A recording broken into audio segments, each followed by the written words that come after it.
Hello everyone, this is Sakib and welcome to another video. আর সপ্তাহ দুয়েক পরে তো আমাদের জিএসটি অ্যাডমিশন টেস্ট। তো এই ভিডিওটা মেইনলি জিএসটি অ্যাডমিশন টেস্ট নিয়ে।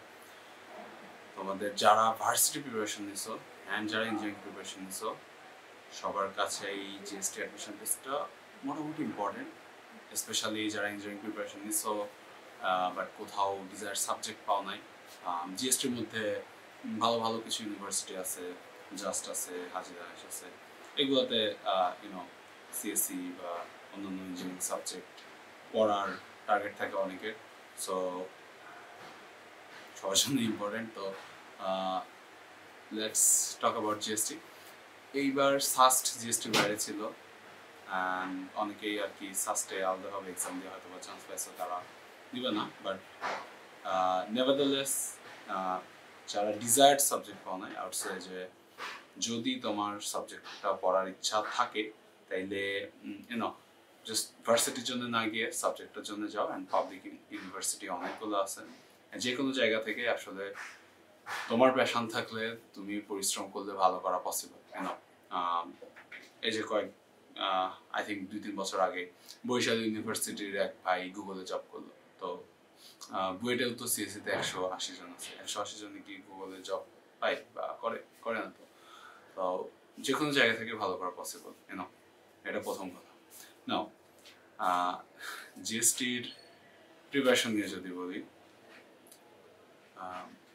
জিএসটিতে আসলে তোমার প্রিপারেশন জিনিসটা অনেক লং টার্মের, বিশেষ করে মানে ভার্সিটির সব ভার্সিটির প্রিপারেশন একটা লং টার্ম ব্যাপার। কারণ 60 মিনিটের মধ্যে 100টা এমসিকিউ করার জন্য তোমাকে অনেক বেশি প্র্যাকটিস করা লাগবে। 100টাও করতে পারবে না।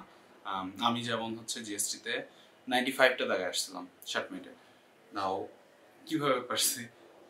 আমি প্র্যাকটিস করছি অনেক, হয়তো জিএসটির কথাটার মাথায় না রেখেই করছি, বাট নেভারদারলেস আমি এমসিকিউ প্র্যাকটিস করছি জিএসটি টার্গেট না থাকলেও।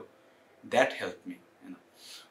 তো এতদিন টাইম পাইছো, আই এম শিওর তোমরা সবাই নিজেদের মতো প্রিপারেশন নিচ্ছ।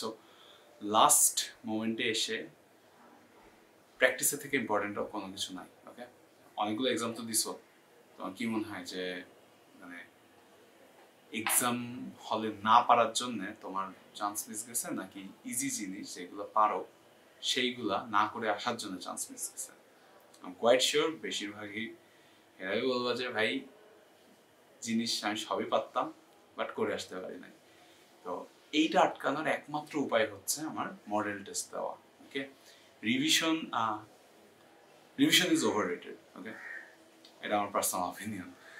তুমি দেখো যে তুমি রিভিশন না দিয়ে একটা এক্সাম দাও, রিভিশন দিয়ে এক্সাম দাও, যদি তোমার প্রিপারেশন ওই রকম থাকে খুব বেশি একটা ডিফারেন্স হবে না। হ্যাঁ, রিভিশন তো অবশ্যই ইম্পর্টেন্ট, বাট রিভিশনের জন্যেই সব টাইম স্পেন্ড করে দেবো এমন না। তুমি ইসের ওপরে, প্র্যাকটিসের উপরে ফোকাস করলে দেখো প্র্যাকটিস করতে করতেও কিন্তু একটা রিভিশন হয়ে যায়।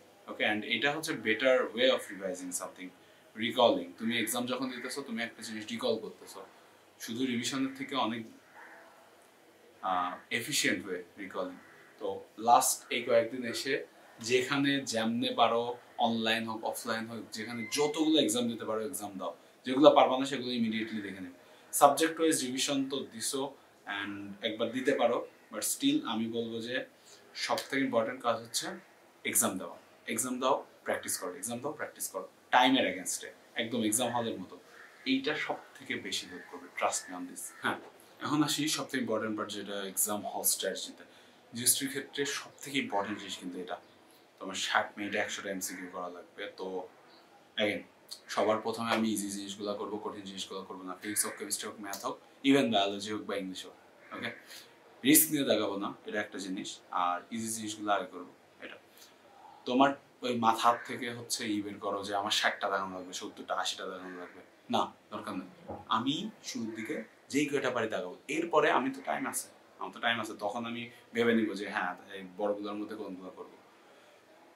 মনে করো যে কেমিস্ট্রি দিয়ে স্টার্ট করলাম বা বায়োলজি দিয়ে স্টার্ট করলাম, তো থিওরিটিক্যাল কোয়েশ্চেন যেগুলো তুমি পারো সেগুলো আগে শেষ করে ফেলবা। আমার ক্ষেত্রে ছিল কি, আমি ইংলিশ আর কেমিস্ট্রি মিলে মোটামুটি 15 মিনিটের মধ্যে শেষ করে ফেলছিলাম। কেমিস্ট্রি স্কিপ করছিলাম, যেগুলো বড় বড় ম্যাথ ছিল সেগুলো আমি পরে এসে করছি। বাট ইংলিশ আর কেমিস্ট্রি যেগুলো জাস্ট দেখেই দাগাই ফেলতে পারি সেগুলো আমি 15-16 মিনিটের মধ্যে করে ফেলছি। পরে এসে আমি ফুল টাইম পাইছি ফিজিক্স আর ম্যাথের জন্য। আমি টোটাল 96টা দাগাইছিলাম 60 মিনিটে, অ্যান্ড এর মধ্যে অনেকগুলো ভুলও গেছিল, 10-11টার মতো ভুল গেছিল। 83.75 ছিল মনে হয় আমার মার্কস, আমার যত মনে পড়ে। তো তোমার তো 100 টাকা লাগানোর দরকার নাই। আমি 83.75 পেয়ে 9th হয়েছি। আমার ফ্রেন্ড যে ফার্স্ট হয়েছে 86, ওকে।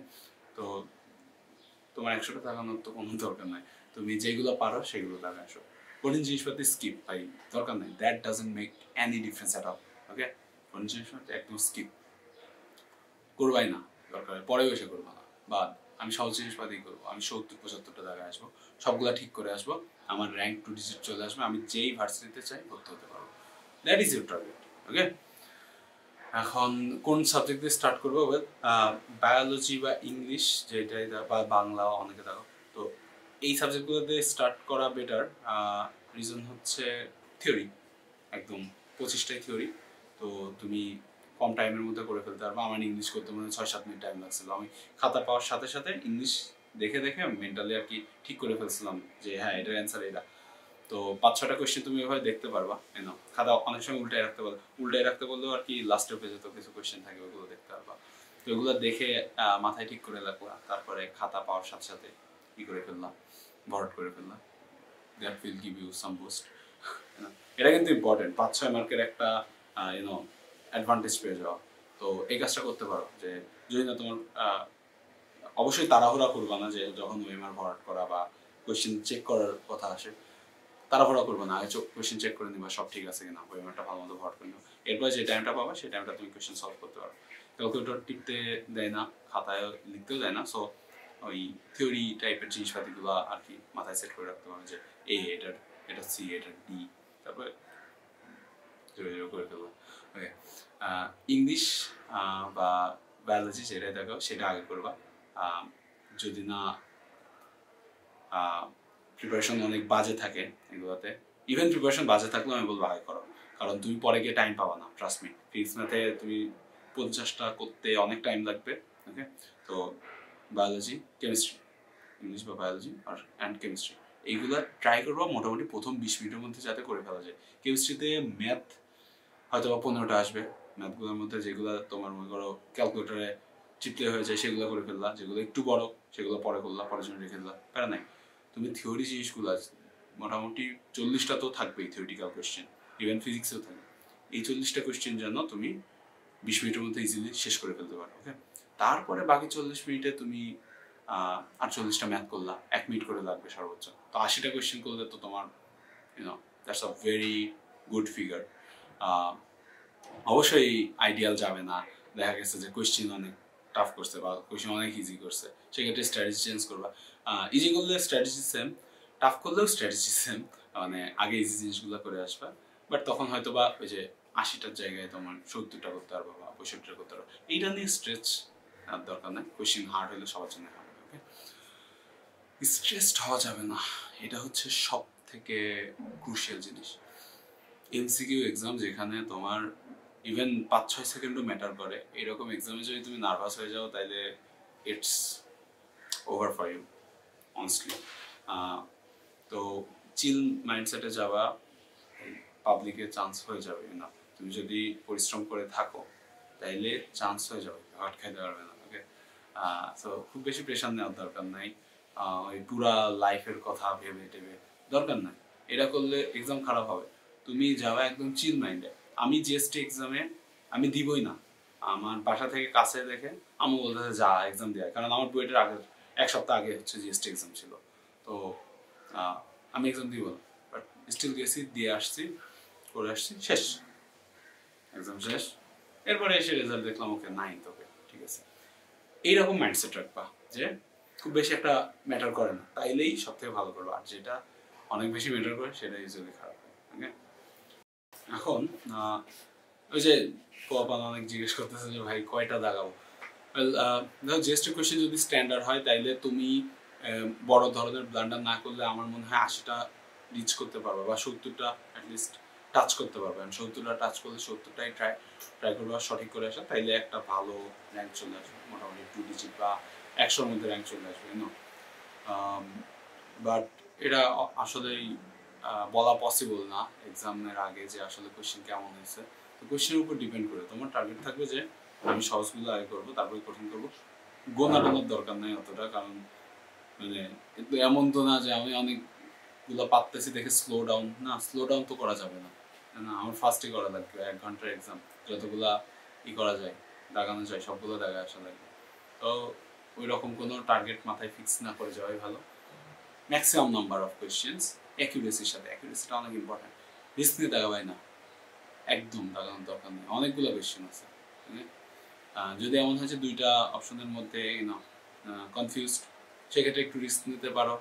এটা অ্যাগেন পার্সোনাল চয়েস, আমি সাজেস্ট করি না নেওয়ার, কারণ 2টার মধ্যে দাঁড়ালে আসলে স্ট্যাটিস্টিক্যালি ইট মেক্স সেন্স। তো that's pretty much about it.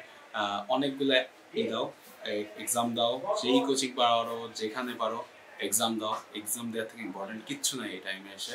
কোনো কোয়েশ্চেন থাকলে আমার জিজ্ঞেস করো, শর্টকাট ট্রিক্স বা এমসিকিউর যা ট্রিক্স পারো সব শিখে ভালো প্র্যাকটিস করো, ইনশাল্লাহ এক্সাম ভালোই যাবে। এক্সাম হলে খুব বেশি প্রেশার নিও না, নিজেকে শান্ত করো, এক্সাম হলে ঢুকো, এক্সাম দাও, তো চিল মাইন্ডে এক্সাম দিয়ে বের হয়ে চলে আসো, ইনশাল্লাহ ভালোই হবে। কোনো কোয়েশ্চেন থাকলে আমারে করতে পারো। Best of luck.